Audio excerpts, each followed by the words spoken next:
Now, when it comes to mothers, we all get two versions of one. So that's how these attachment injuries heal and repair. The reality is we could experience so much hurt from our moms.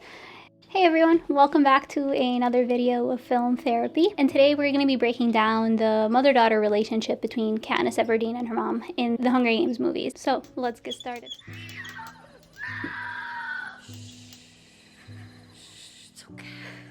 It's okay, you're just dreaming. You're dreaming. So obviously in the book there's a backstory. We know from Katniss's report that her relationship with her mother has been strained. It has been for some time, but in the movies this is the first shot that we have at the relationship between Katniss and her mother. Mom. Oh, look at you. You look beautiful. But you better tuck in that tail, little duck. I laid something out for you too. Okay. Now, someone might wonder, what is wrong with Katniss's mother? Katniss's mother, I believe, is in a state of dissociation. And dissociation is when we are disconnected from ourselves. Often this happens when we have experienced something really big, and it was so big that we couldn't stay in the moment. We had to disconnect to reduce the pain that we are feeling in the moment. At its worst, this is what it looks like. Someone who's there, but not really there. So we could say that for her, and we don't really ever know her name. She's always referred to as Miss Everdeen, or Katniss's mother. So we could say that for Miss Everdeen, the loss of her husband was so much, so tragic. Of course, layered onto all the other horrible things that she's seen and witnessed living in District 12 was too much for her, so she had to disconnect to be able to be okay. The pain was too enormous for her. And so when we see this like glossed look on her face, this like coldness that she comes with, it's not something that she is consciously doing. Obviously, it becomes a part of her self-work to heal out of that and to come out of that. And we'll talk a little bit about that, about what it takes to reconnect back and to come out of this state of dissociation.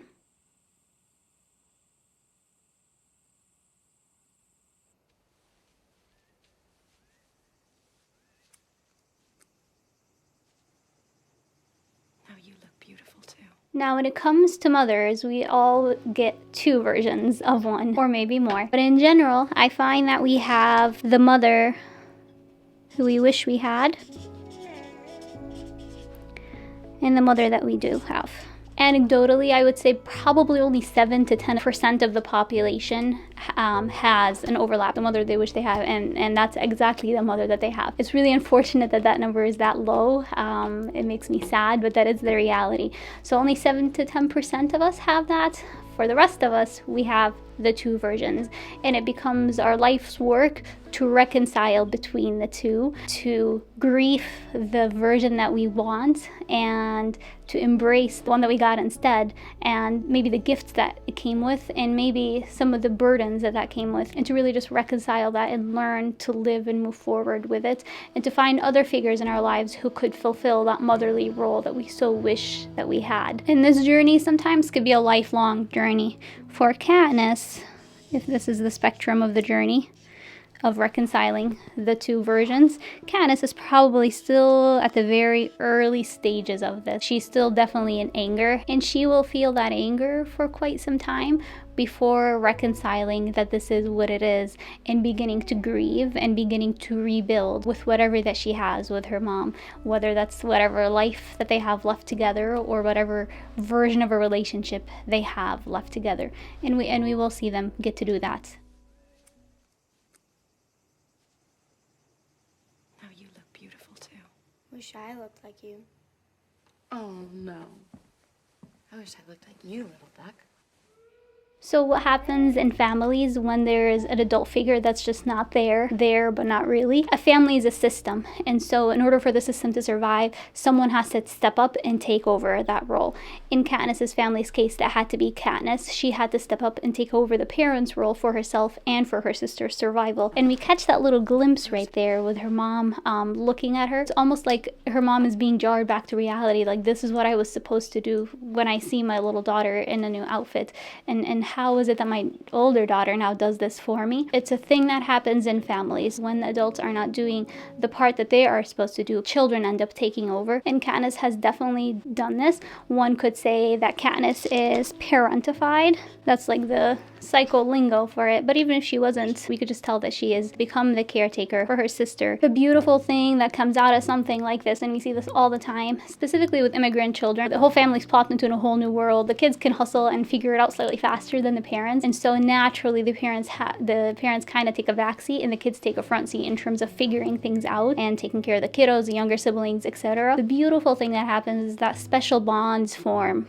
out of this. We could see that for Katniss and Prim, there's a layer of love between them that is really special and really beautiful. The cost, however, is also really big. Someone like Katniss ends up walking around the world carrying the entire world's weight on her shoulders, and that comes at a cost. At some point, these children break in some way later on in life, and if they don't, then they just become these really over-functioning adults that have lots of anxiety or sometimes even like health issues because they take on so much in their system. Their bodies literally cannot hold it all. So we either see them continue to function this way and spiral out of control and overfunction in a way, or we see them at some point just break down and deteriorate and hit this place where they just can no longer keep going. I wish I looked like you, little duck.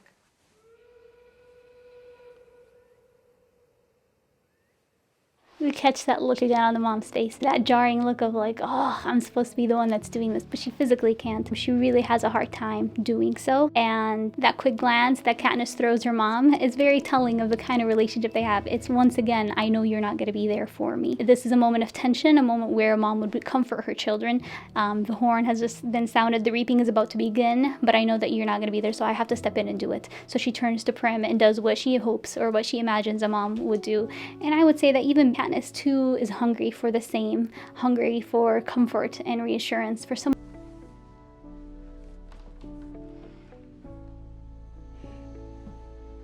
You can't tune out again. No, you can't. Not like when Dad died. I won't be there anymore. You're all she has. No matter what you feel, you have to be there for her. Do you understand? And here we come to the attachment injury that Katniss has between her and Mother. This is why their relationship, that is, on some level, Katniss's mom, Miss Everdeen, betrayed Katniss. During a time when Katniss needed her mother most, her mom was not there. Her mom was lost. Her mom was disconnected from the world, and Katniss had to step up and be there for herself and her sister. And that is what they call an attachment injury or an attachment wound. And at the core of every strained relationship between a mom and a daughter, this is usually at the heart of it, some version of an attachment wound, this feeling of betrayal or abandonment. And there are two ways of healing attachment injuries or attachment wounds. The first attachment wounds, what they need in order to resolve or to go away or to fully heal, is to be held and witnessed and understood, like deeply understood. And so we often do this in therapy where it doesn't need fixing, it doesn't need an explanation. All that wound needs is acknowledgement and resonance. I see how I really betrayed you. I see how you wished you were there and I wasn't. And I'm really sorry that I wasn't.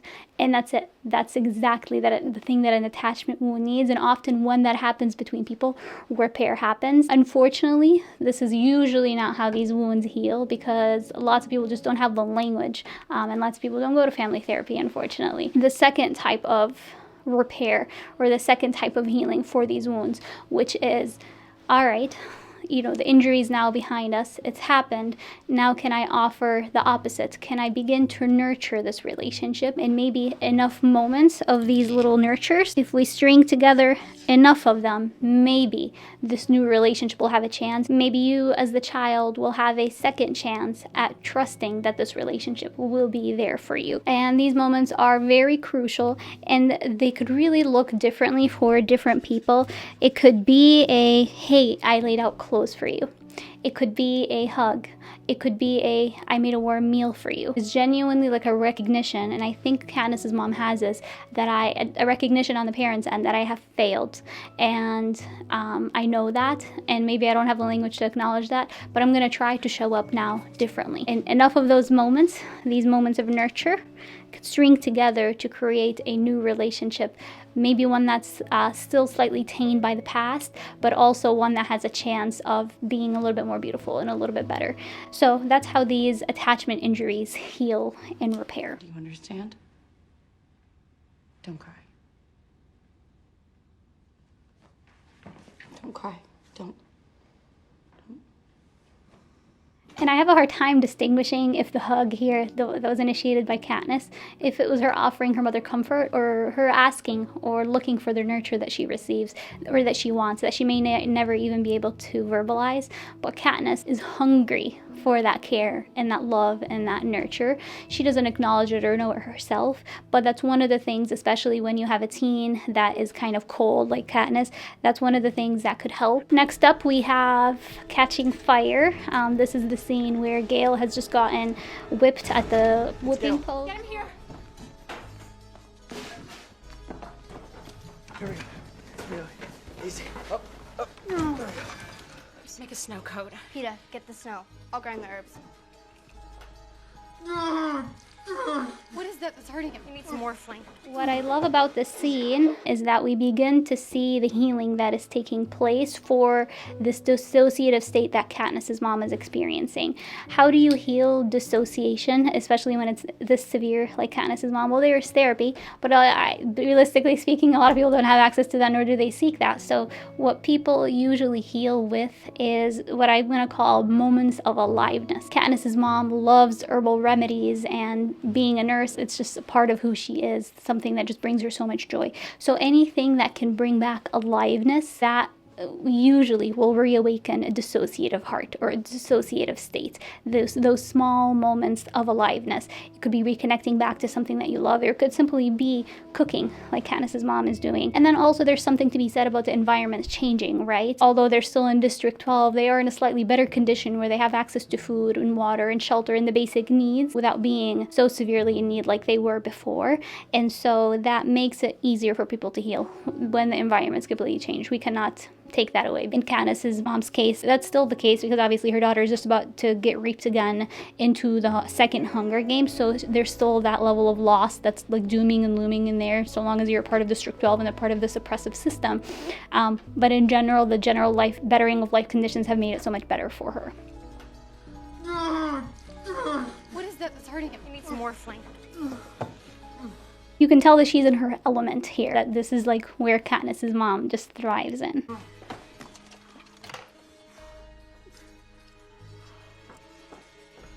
Mom, no, I'll do it. Hold on, please.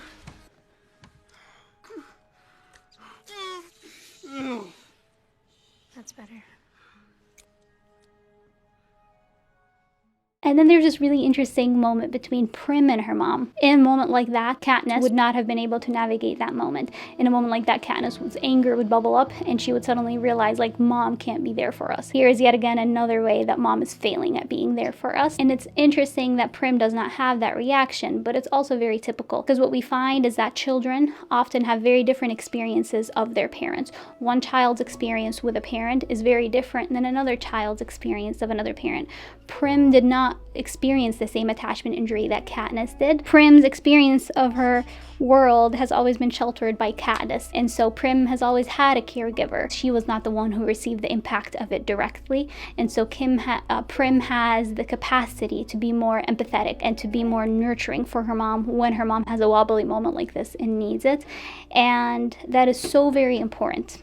Because what I find most often is that usually children who grew up in families where there is some pain will have this exact same thing where the different children had different experiences of their parents, and that creates conflict and animosity between the kids because one child cannot believe the other child's experience and another child just cannot fathom the other child's experience, and so that just leads to perpetuating the pain even more. Here's this injury, this attachment injury that is something so painful, and then here's another person that does not believe it, even though it was my reality. This doesn't happen between Prim and Katniss because I do think they navigate it well, but in other contexts, Prim might just be tired of the coldness that Katniss shows towards her mother and the conflict that may come about from that, and they might just say things like, knock it off, or get over it, or move on, and that usually creates more pain between the siblings. So I'm pointing this out because it's a very, very common pitfall between sibling relationships, when there isn't a shared understanding that we could have lived in the same household and had 4 different experiences of that same household.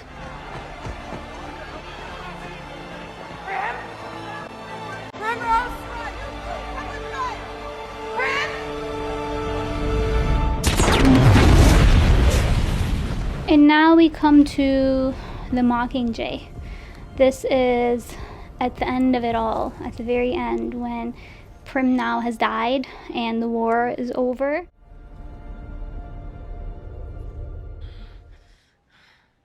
The fight was over after the Capitol dropped those bombs to defend the palace. The rebels walked right in. By now, Katniss's mom has been promoted to be, I think, a nurse or a doctor in the hospital. And we said before that this is something that is in her element. Like when she's in it, she's in her element, something that's natural for her. Don't, Katniss. The ointment's working. We could see that it has continued to bring her life and continued to bring her purpose, which is such a crucial thing for healing for people. And we'll see this exchange between them in a second here.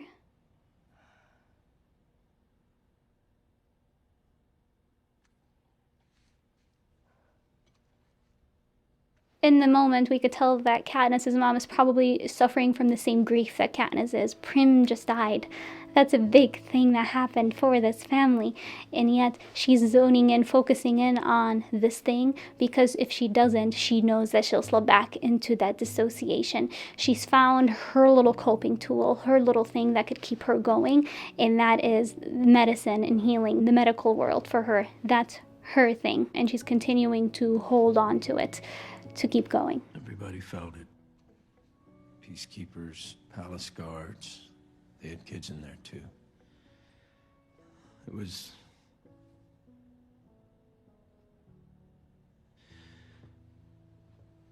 over after that. The reality is sinking in for Katniss. No one's saying the words, Prim died, but it was over after that. Mom.